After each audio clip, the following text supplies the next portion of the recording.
Hey y'all. Hello, hello.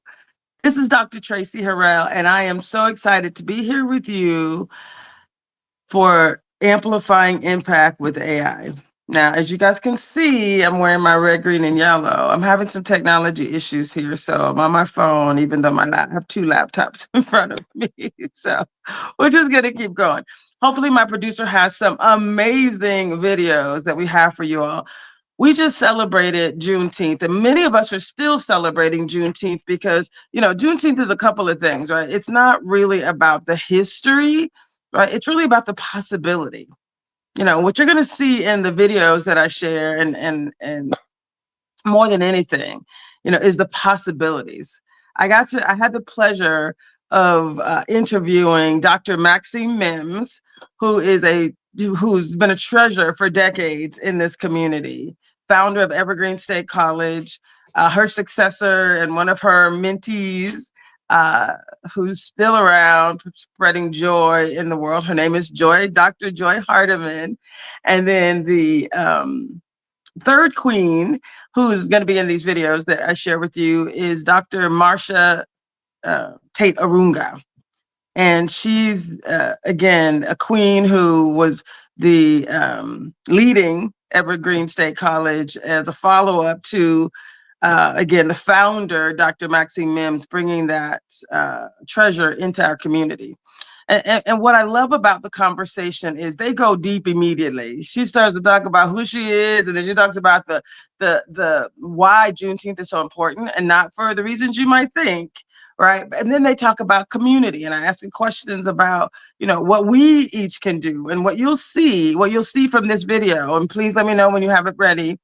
Let's just see what my producer is saying. Whenever you get started today, so he put an announcements on, but I don't see. Okay, so let me know when you got the videos ready. I emailed them to you earlier today. The first one is part 1 of 2. It is fabulous. So if I could have been in my computer, I would be able to share it myself, but I can't. So I sent them to you as well. So I'm gonna let our producer pull those videos up, and whenever he does, we'll get to it.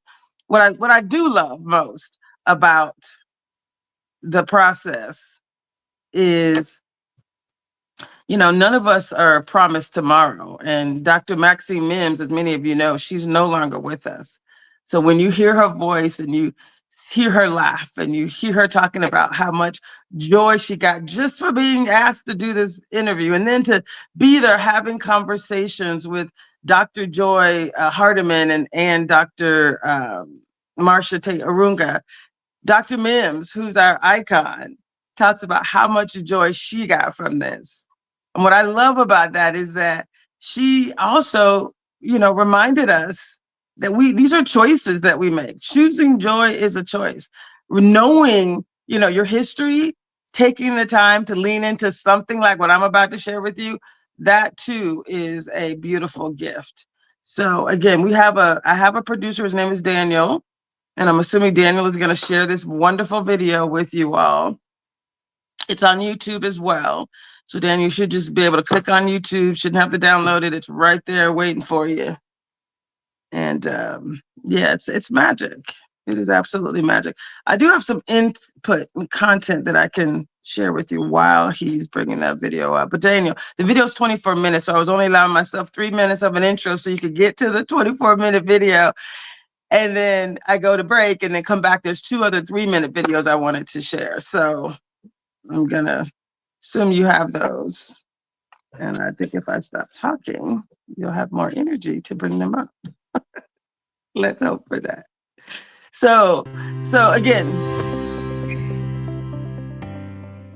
I am so excited and blessed today to be with 3 amazing queens. And we are going to start with introductions, and we're going to start with Dr. Maxine Mimms. Would you share a little bit about who you are? Well, I really basically don't know who I am, thank goodness. As an elder, I need to be able to have that flexibility and allow my imagination to create on a daily basis. But on today, who I am is a person that's very happy to be here and very honored to have been asked. Oh, we adore you. They asked me to do this in the order of seniority. So I'm going to the beautiful age. Thank you very much. So I'm going to the beautiful Dr. Joye Hardiman. How are you?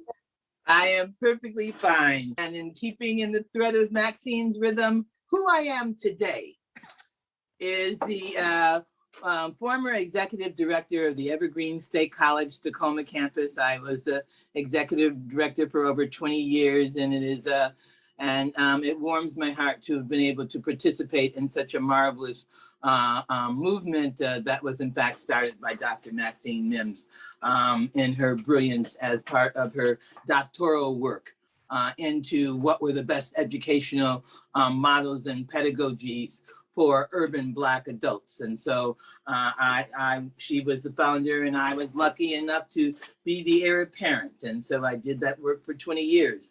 I'm currently the founder of Hardiman House. And Hardiman House is an urban sanctuary that is the home of Ancestral Artworks. And Ancestral Artworks is a creative production institute that uses ancient wisdoms to solve contemporary situations and encourages people to raw image their life and to be verbs and not nouns. And I am the author of The Resurrection of Truth from the Chains of Falsehood. That is my definition as of today. As of today, y'all, we are so honored to have each of you. Each of you are just a national treasure trove of amazingness. So I am just so thrilled. Thank you for that, Dr. Joye. Dr. Arunga, how are you? I'm well, Traci. Thank you for having me. It is definitely, I am so junior to these amazing icons here. You know, Dr. Mimms, who is the founder of Evergreen State College, Tacoma, and her successor, Dr. Hardiman, both of who have been my mentors for quite a long time. But Dr. Hardiman picked me up one day at the University of Washington campus, and we began a dialogue that has not ended. And so I am so honored to say that today I am the Dean of Evergreen State College, Tacoma.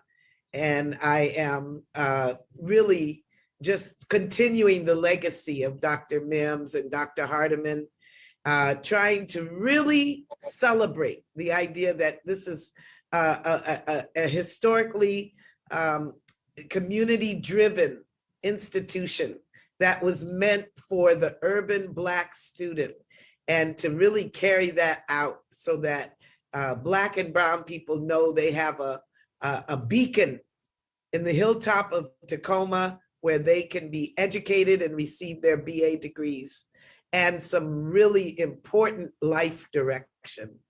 So I'm very honored for that. But in my normal life, for several decades now, I will say that I have been a cultural custodian. And that begins with my time as a student activist and a theater person. When I became on the stage, a lot of my work was done in terms of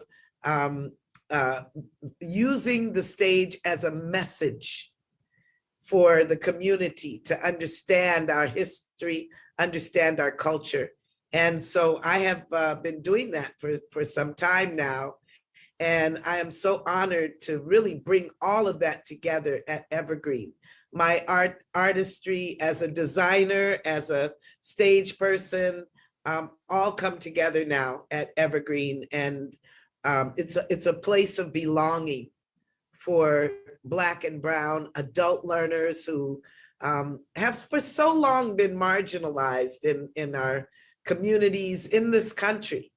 And so this is really a empowering place to be, where I can invite students to come here and be a part of this important educational institution.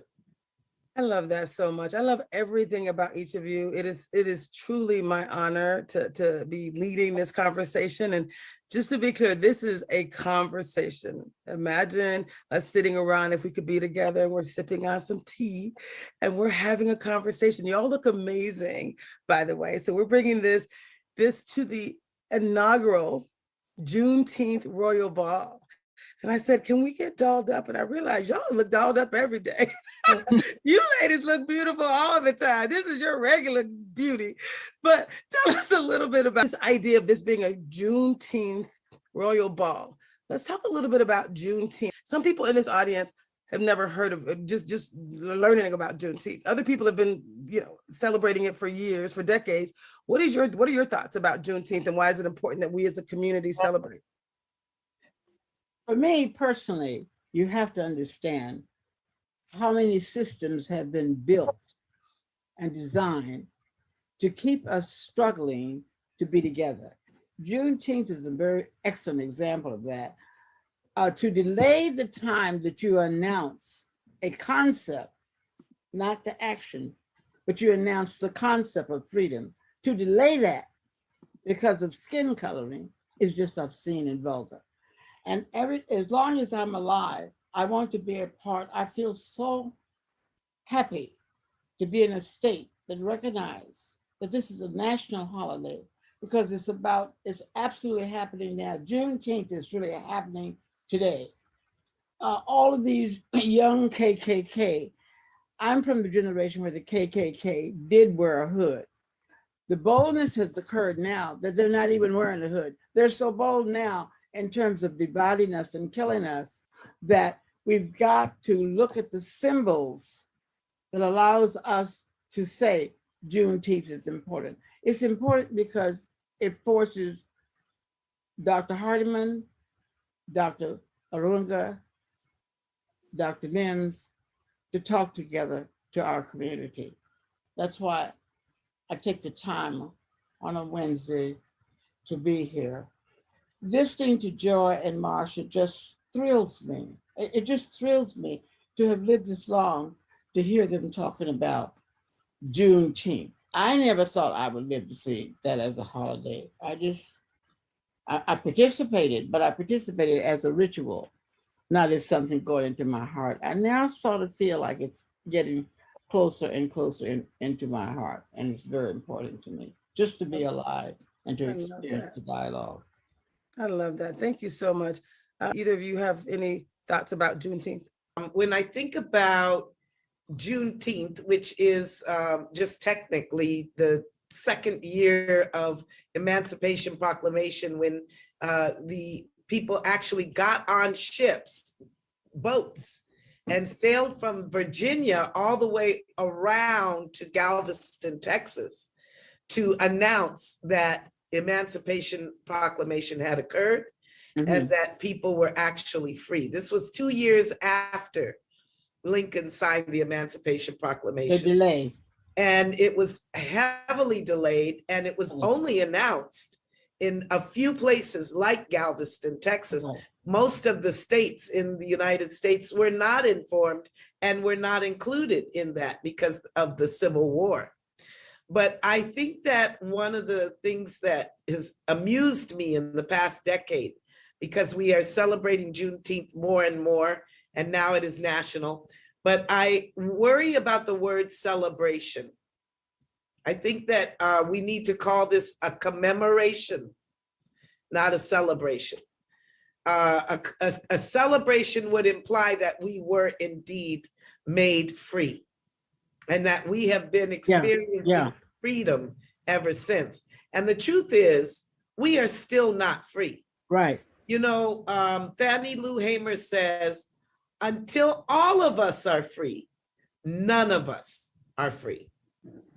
And so I really want us to see Juneteenth, now that it is a national holiday, kind of like we see Martin Luther King Day, a day for working for social justice, but even more so, a day for us to learn our history and understand what Juneteenth stood for and what more has to be done so that we can really actualize Juneteenth in this country. And I'm just so proud to be an African American, a Black woman in the United States, because these are the milestones of our country that actually mark our humanity. There was a time when Black people were not even considered fully human. Can you imagine that? And that Emancipation Proclamation was actually the beginning of suggesting that maybe we had been off track by saying not fully human, that in fact we were fully human beings. And as a people, I am very proud that we have kept the United States of America to the coals and to the fire, to always understand that we have to push, struggle, work, interrogate what it is to be free in the United States of America. And it is African Americans who push that envelope, always have and always will. And for that reason, I'm very proud, but I don't think it should be a celebration. I believe it is a commemoration. Right, I like that. I love that. I like that. I like, love that. like that. And I'm going to just take it into a whole nother place in some way, because I want to globalize it. I want to say that, first of all, I love Juneteenth because anytime Black people can get together to celebrate ourselves, our history, our humanity, our skin, our noses, our hair, our family, our swag, anytime we can get together, I am excited about it. So I like Juneteenth for that reason.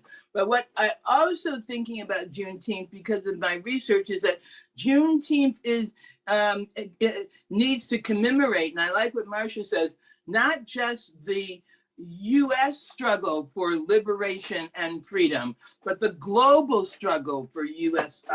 For freedom. And so I think that basically it's a time to discover not just those ancestors that waited, but those ancestors that also ran away, the Maroon community. I just got back from Palenque, and Palenque is the oldest Black free community in the Americas, 1600. And it reminded me that for Where is it? Where is it? It's in Colombia. It's in Colombia, South America, which was a port by which 1 million enslaved Black people went through the port of Cartagena. And as soon as they went through it, they immediately fought for their freedom.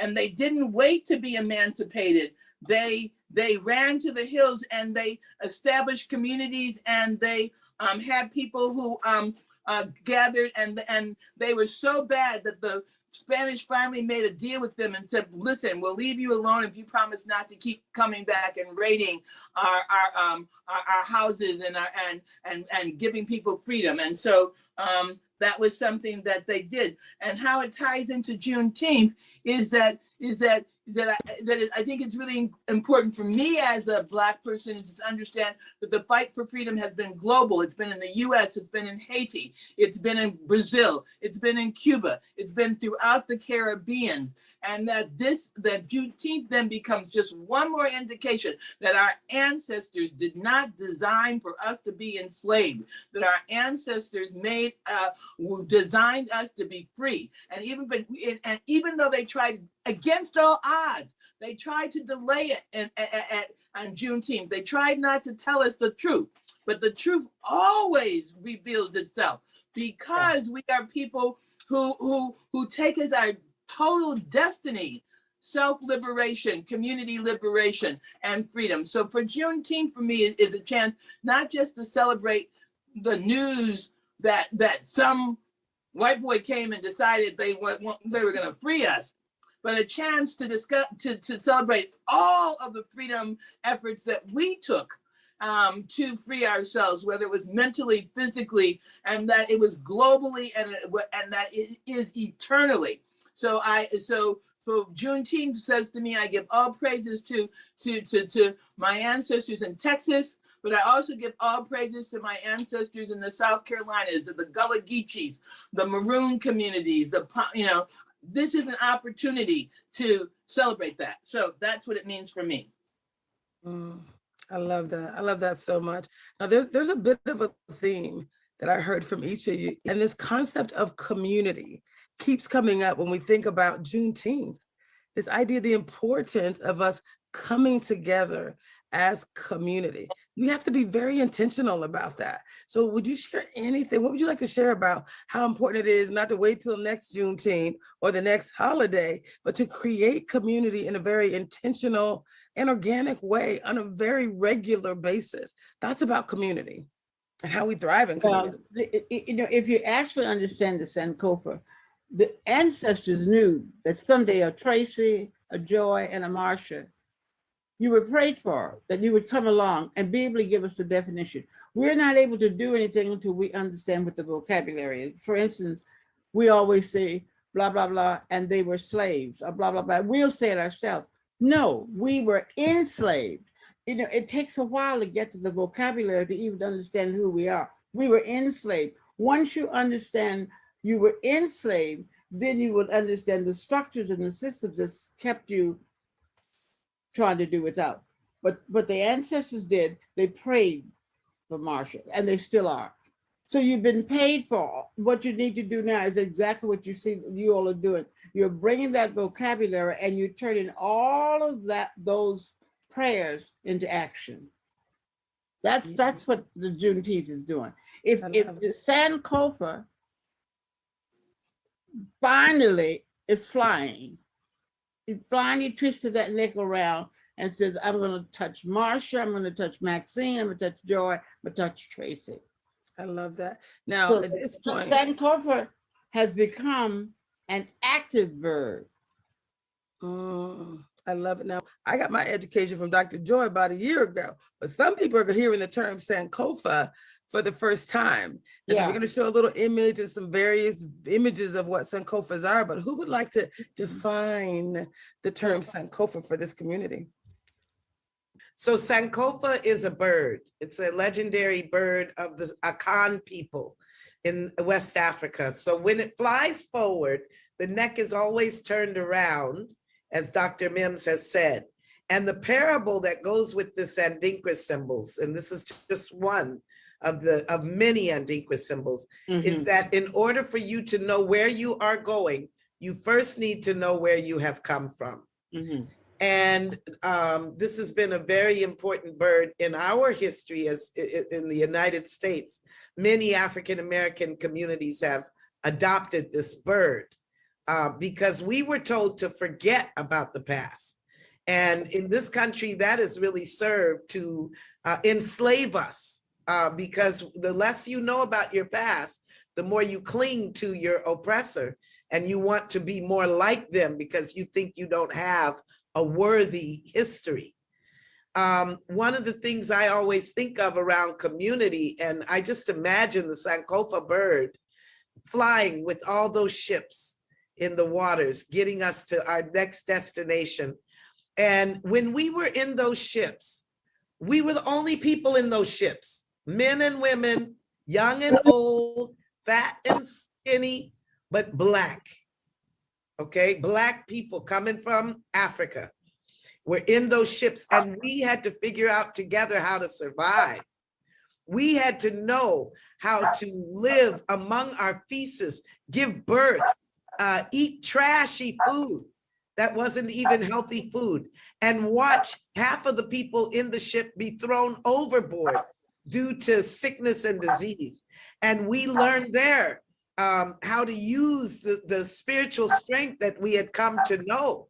We understood what it was to sing, to pray, to cry, to do everything we had to do to survive that horrible, filthy voyage into the Americas.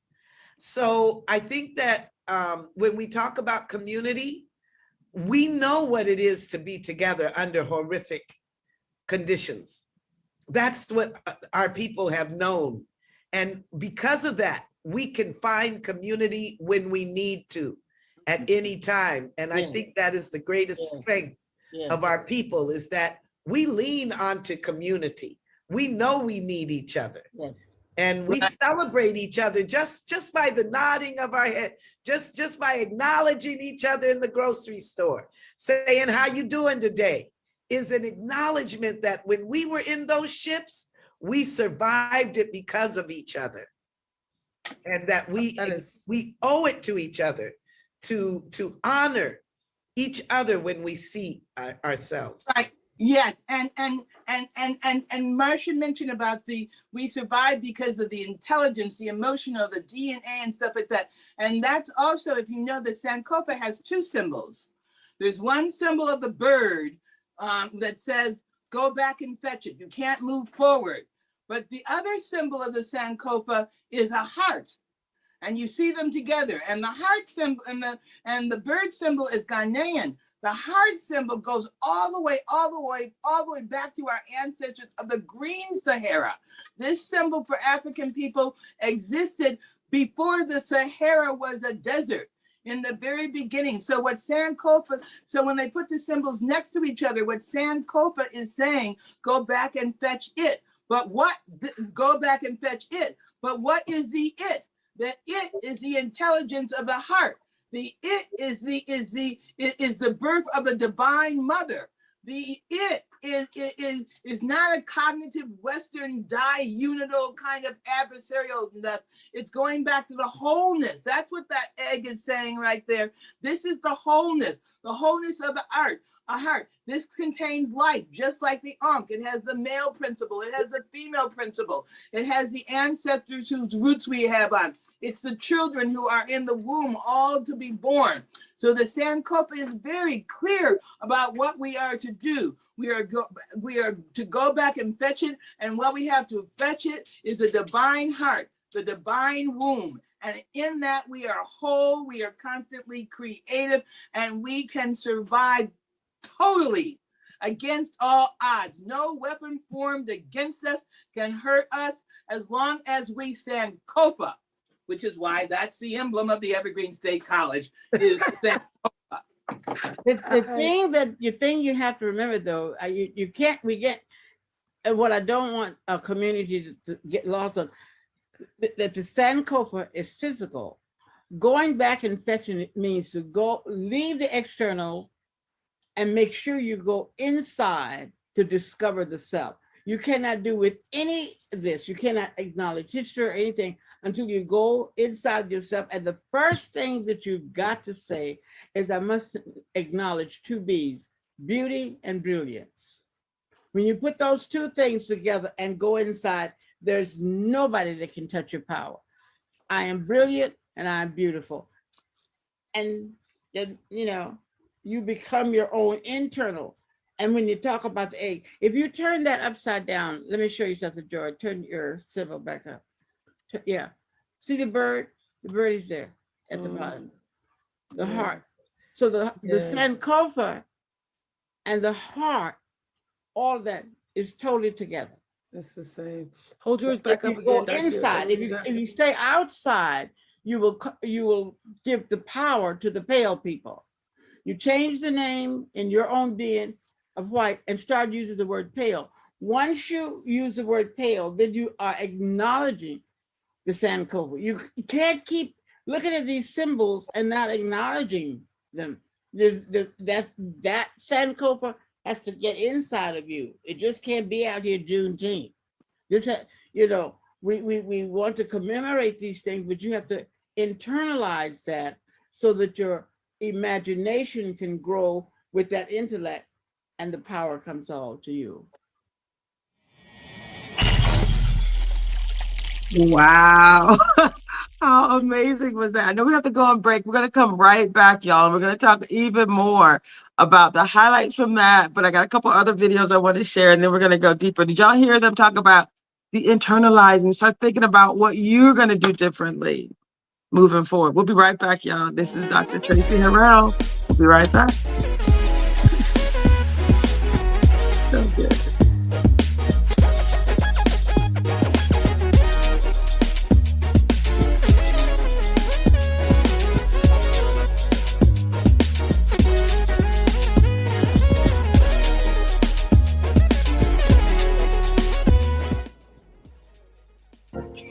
know you can't get enough of Rainier Avenue Radio. .world.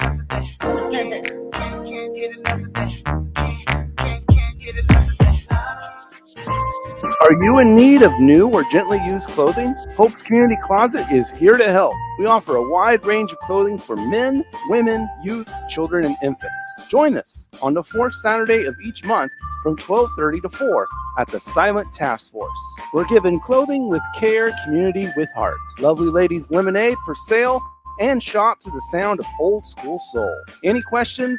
Contact Alicia Kennedy, Executive Director of Women United at 206-316-7601.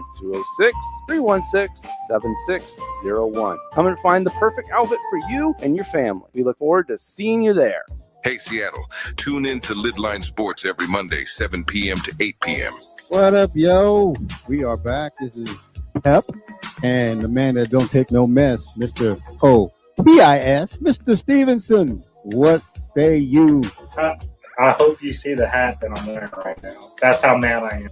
I do. Man, you are angry. I just want to make that be known. Tune in to Lidline Sports every Monday, 7 p.m. to 8 p.m. Lidline Sports. A message from Public Health Seattle, King County. Wildfire smoke is bad for everyone's health. Children and teens, older adults, pregnant people, and people with heart and lung conditions like asthma are more sensitive to smoke. Go to airnow.gov or use your weather app to check the air quality outside. When there is smoke outside, close your windows and doors and clean your indoor air using an air purifier. If you need to go outside, wear an N95 or KN95 mask. For more information, visit kingcounty.gov/wildfire smoke. Hello, listener. What's important to you about what's going on in your community? Are you interested? Are you concerned? In any case, I invite you to tune into my show, Seattle Here and Now, on Rainier Avenue Radio. .world. Why? I will be covering a wide range of topics important to you and impacting the community. Each show will have a special guest or guests to share with you information on a variety of subjects that are happening here and now in Seattle. I promise I will work hard to make my show informative, interesting, and entertaining. Be sure to listen to Seattle Here and Now on Rainier Avenue Radio. .world. World Soccer is officially here. And with that, more traffic. Luckily, King County Metro has a plan. We've added more buses, more drivers, and more trips to keep everyone moving. Whether you're a local or a tourist, heading to work or a match, Metro is the way to go. Plan your ride at kingcounty.gov/metro/SEA26. Rainier Avenue Radio, your community radio station will provide you with more information. Rainier Avenue Radio.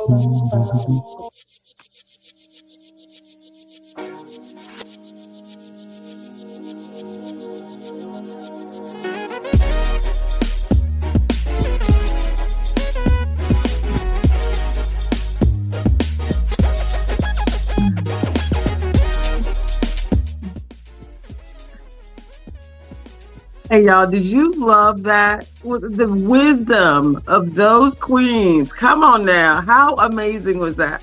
So what I love about this show, Amplifying Impact with AI, and I say AI is for everyone, amplifying your impact, your imagination. She mentioned how important it is for us to internalize this wisdom. So if you wanted to make the connection, and just stay with me here, Juneteenth is really not about some historical thing that happened, right? Juneteenth is really about what are we going to do with the freedom, with the opportunities? What are we doing with them? What legacy are we leaving because of the freedoms that we have today, right? It really is beautiful when you're able to connect, but a lot of sacrifices have been made. And so when you come, to the question, you have to really remind yourself freedom without action changes nothing. So, right? Knowledge without applying that knowledge, again, it changes nothing. If you think about opportunity, because we all have this huge opportunity, but if we don't accept the true responsibility, once again, opportunity without responsibility, it changes nothing. I talk about this all the time, the idea of potential, right? Without true execution changes nothing. So what Juneteenth is really meant to be, remember she said, it's not a celebration, it's a commemoration. It's a reminder, right? It's about amplifying our impact. We're here. We're blessed to be alive during this time. And if you look at my necklace, you got to get really, really close. But I have Adinkra symbols. When I went to my little trip to Africa, it was absolutely amazing in 100 different ways. And that was probably the thing I love most. She talked about these Adinkra symbols, the Sankofa bird, which is also the heart, right? Did you love that? And this is when she first said this to me. This was years ago when Dr. Joye was writing her book. She talked about the green Sahara. So these symbols, this wisdom is not new. The green Sahara. So before the Sahara Desert was a desert, it was a green, beautiful space. Come on now. So when you think about the wisdom of Juneteenth, it is a reminder, just like amplifying impact with AI. It ain't about the AI, because we already said AI is not replacing our human wisdom. AI can amplify the impact that we're meant to make. AI is about amplifying it. So we first got to have something in us, right? She said, look within. So that's the work that I do. Really, it's not, the technology is so important. But again, your mindset and what you believe you were meant to accomplish, that's really where the emphasis should be. That's really where the work, right, needs to be focused. Are you with me? So we ask a lot of times, about what others can do. But this is that internal question. What are you going to do with the freedoms and the opportunities that you have? What intent? What is your intent? Right? What are you choosing to amplify? I love Dr. Maxine Mimms, point when she was talking about, great leaders. Great leaders don't build followers. Great leaders build other leaders, right? Great educators don't just transfer information. They expand your mind about what is possible. Don't you love that? These aren't new ideas, but when you hear it from somebody so wise and wonderful, it's like, oh my goodness. Dr. Maxine Mimms, I know she was Debrina is a business coach who I love, Debrina Jackson-Gandy. She's a business coach that I love and adore. Dr. Mimms was her mentor. And so when you think about what Dr. Mimms did always, you could not be in a room with her when she didn't expand your horizons. Right? She was always about helping people see possibilities even within themselves that they may not have ever even thought was possible. That's legacy, y'all. That's leadership. That's really the legacy question. So if you were, whether you celebrated Juneteenth or not, whether this was the first time you've heard about it or not, right? What continues because you were here, that's legacy. What did you start that continues even after you're gone, right? That wisdom. It's not about how much money you make or the titles. It's who did you help? What doors did you open for others? What problems did you help to solve? And so I'm all about doing a little bit of both, helping people to be clear on what their intent is, right? Where they want to create the most impact in the world, and then helping them to leverage tools that are here today that were not here just yesterday, right? So if you're clear on your intent and you know that there's tools that can help you, really bringing those two together is how we change the world. So these three queens that we just got to experience, how amazing was that? One of my other favorite people, and I understand that Dr. Mimms was friends with Maya Angelou, but one of her quotes was, we do the best you can until you know better. And then when you know better, what do? We do better. So just because you've been doing something for 30 years, that is not legacy. What you did 30 years ago is not going to get you to the next 30 years. Doing the same thing, right, without leveling up and really tapping into, I love when she mentioned this concept of both learning and growing, right? Looking at our past, looking back, but then looking forward, not looking back saying that's the way. No, looking back so that you can get some wisdom and then take that wisdom and move it forward. So when I think about, legacy and service and amplifying impact, I do think about people like these beautiful women, Dr. Mimms, Dr. Joye Hardiman, Dr. Marcia, Tate, Arunga. I mentioned a quote from Maya Angelou. You guys know I love Dr. Martin Luther King as well. And this is one of his quotes that I like to bring forward during conversations like this. Dr. King said, life's most persistent and urgent question is, what are you doing for others? So again, we talk about legacy, we talk about leadership, we talk about how do we amplify impact. AI can help us do that, for sure. But AI doesn't replace the human wisdom, right? It doesn't ever, it can't, right? Yeah, every school, every individual, every person, right? If we each ask ourselves that question, what am I doing for others? Imagine the level of service, right? Service in love, service in action, right? Service is love, right? You're giving, you're turning an idea into an action. So people talk about changing the world. The world changes one act of service at a time, and it changes when you change.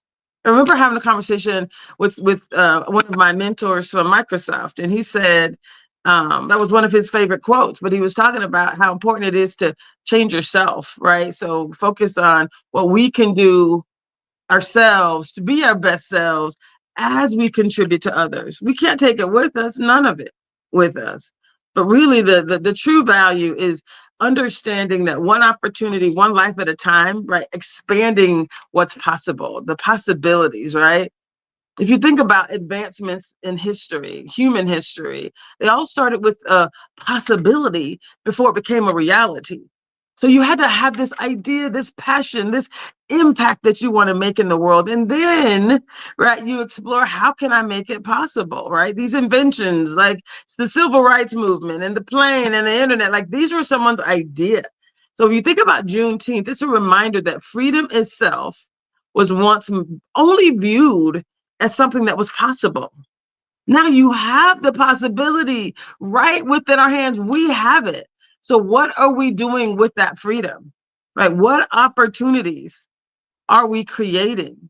And I know it's crazy nowadays, y'all. I know people, we were having some deep conversations recently, and the word hope came up many, many times, especially because the Obamas just opened up the new beautiful presidential space, right? He doesn't call it a library, right? It's a space for action. I did watch Obama's speech and Miss Obama's speech, Michelle Obama's speech, and I was moved because of the hope, right? Hope is not passive. They say these words too. When you think about legacy, hope, right? It organizes. Hope leads. Come on now. It builds. It serves. All the things. But hope, more than anything, is an action word. You're hoping and you're doing, right? Love in action. Service is love in action. And hope actually is all about taking action as well. I love that Dr. Mimms started a school here, Evergreen State College, and then Dr. Joye Hardiman, was helped to facilitate that institution. And then Dr. Marcia Arunga Tate, helped to facilitate that institution as well. So the concept of education is so important. So they were all about leveling up.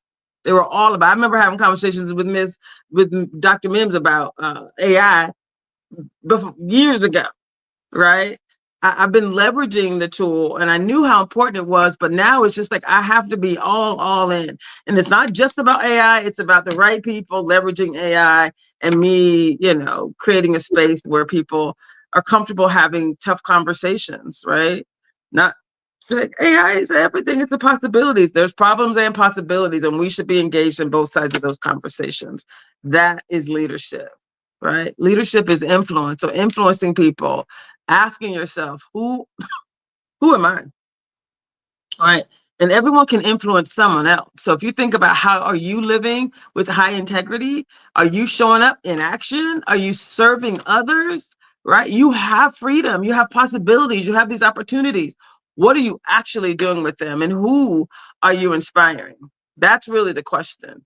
Now, there is another video that we can share. Let me know if you have there's one about wisdom, and then there's the last one about action. I think I'm going to have you play the last one. in case we can't get to it. So I'll stop talking when you start playing.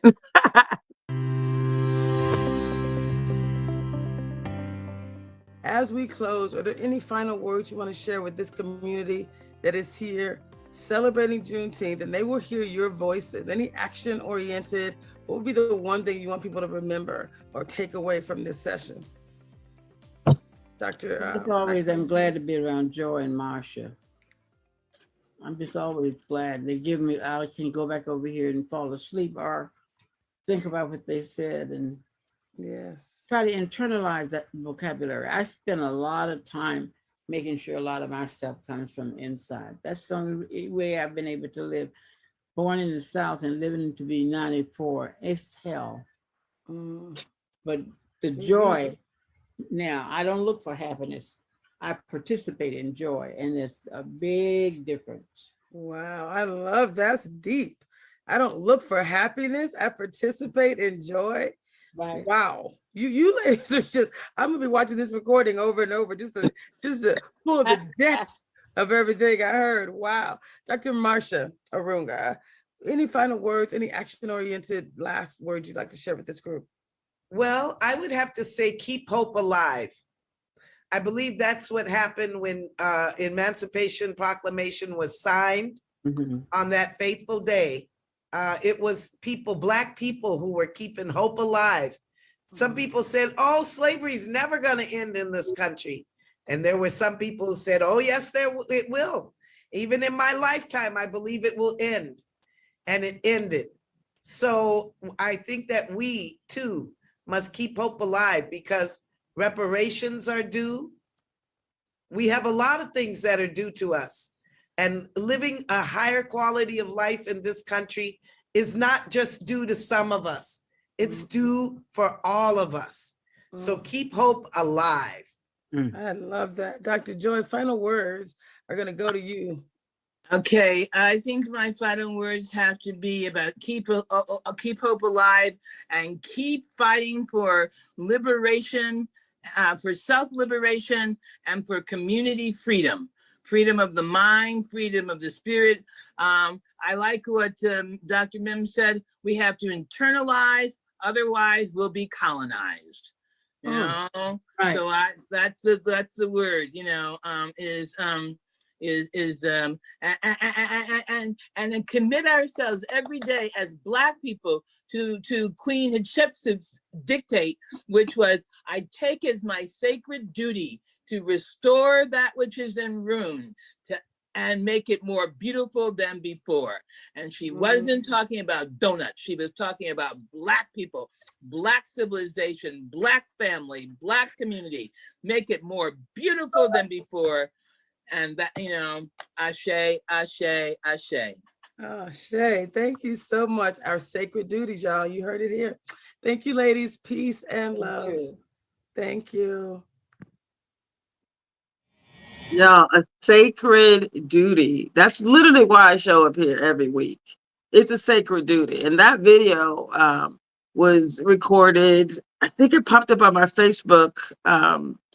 It's on my YouTube channel, but it popped up on Facebook. And I was just like, oh, look at my ladies. I was so excited. So I created various clips for it. If you want to check it out again. It looked like there was some little technology issues there in the beginning or somewhere in the middle. But it's so powerful. If you really pause and think about Juneteenth and your ability to amplify your impact in the world, that's really what we were meant to do. So Juneteenth does remind us that anything is possible, right? Think about it.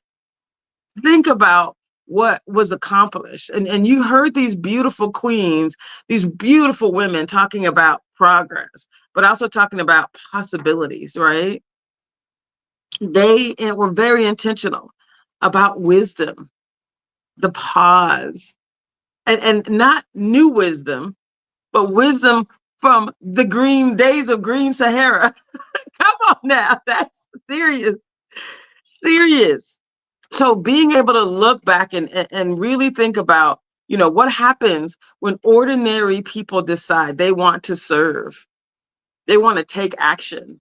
When ordinary people decide that enough is enough, right? that this goal that I have, this aspiration that I have, I was put on this earth for a reason, and I want to be all in. Come on now.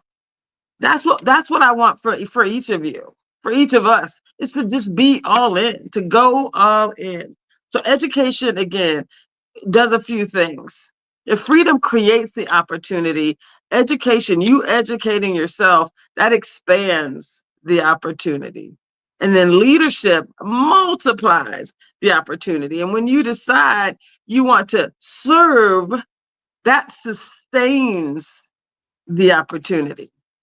So if this is about opportunity and possibilities, the questions that you now have to ask yourself is, what wisdom that I have from my own journey, from the journeys of those before me, what wisdom will I preserve and apply? What actions am I going to take? Ask those questions. I have to try to show up on a regular. And I also try to show up with integrity. And when I see things that are less than high integrity, I've been struggling with the situation where someone's level of integrity was not aligned with mine, and I really didn't feel comfortable doing business with them. And there was like these secrets and stories, and I was just like, I couldn't keep track of all of us. It's just like, I don't understand. Why are you saying one thing? Like, it was beautiful to be able to say there were lots of lessons learned in this relationship, in this work relationship. But at some point you have to decide, right? How am I going to show up? And our ancestors are watching. So then you ask yourself, what legacy will we leave? What are people going to say about you when you're not here? And the people that matter, not the crazy ones, the people that got their own agenda. I'm talking about the people that matter in your life. What are they going to say about you? So what actions are you taking today, right? Align with the freedoms and the opportunities, and I'm going to use my favorite P word, the possibilities, right, that you have before you. What actions are you taking? If Juneteenth didn't get you activated, I don't know what could. I mean, just for me, as a Black female, being able to get into community and show up and see the love and the energy, it was just a reminder, right? Just a beautiful reminder that, our lives are not measured, by what we achieve ourselves. Our lives are truly measured by what continues because we showed up in excellence, right? Because we decided we were going to serve. We decided we were going to share. We decided we were going to give. We decided, right, that we were going to make the most out of this opportunity. So I could keep talking, but I know I have several announcements to read. So let me share some announcements. Okay, announcement number 1.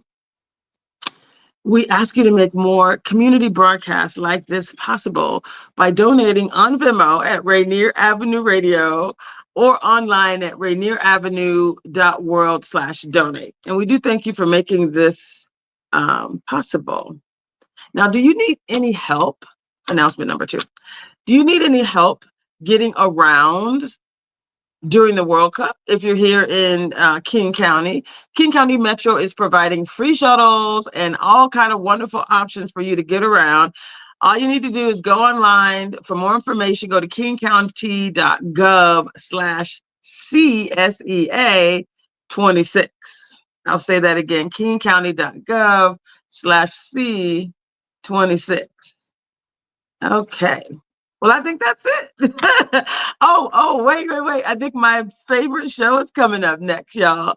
Lidline Sports is next, and it is the fastest hour in sports. So stay tuned. Stay right here to Rainier Avenue Radio for Lidline Sports. And I, Dr. Traci Harrell, I will see you next week right here for Amplifying Impact with AI. AI for everyone and living powerfully with AI.